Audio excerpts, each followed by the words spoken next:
काल रात्री डीबी पथक पेट्रोलिंगला असताना हद्दीमध्ये पेट्रोलिंग करत असताना वैशालनगर गाडीने ते दोन विधी संघर्ष करत बालक एका टू व्हीलरवर फिरताना दिसले.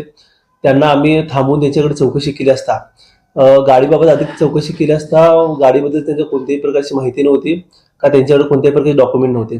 त्यांना पोलीस स्टेशन आलो, त्यांच्याकडे आम्ही चौकशी केली असता ती गाडी पोलीस स्टेशन 5 पावली इथून 13 जानेवारीला वैशालनगर इथून आरती साहू यांच्या फिर्यादीवरून एक गुन्हा दाखल झाला होता. त्या गुन्ह्यातील असल्याची गाडी समजली. त्याचबरोबर अधिक त्यांच्याकडे चौकशी केली असता 5 पावलीतून आणखी एक गाडी आणि MIDC आणि आजनी या ठिकाणच्या 4 गाडी त्यांच्यापासून जप्त करण्यात आल्या आहेत. संपूर्ण कारवाईमध्ये 4 गाड्या आम्ही जप्त केलेल्या आहेत. 4 गाड्यांमध्ये साधारण 1,50,000 रुपये मुद्देमाल आम्ही विधी संघर्ष पथकाकडून जप्त करण्यात आलेला आहे.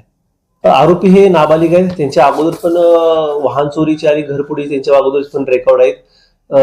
त्याच्यामुळे ते अगोदर वाहन चोरीच्या गुन्ह्यामध्ये सुद्धा पोलिसांच्या ताब्यात घेतले होते त्यांना. हे विधी संघर्ष बालक त्यांच्या शौक पाणीसाठी आणि मोजमशीसाठी व्हेकल चोरत होते आणि कुठेही सोडून किंवा काही व्हेकल विकलेले आहेत ते सुद्धा मी माहिती घेत आहोत.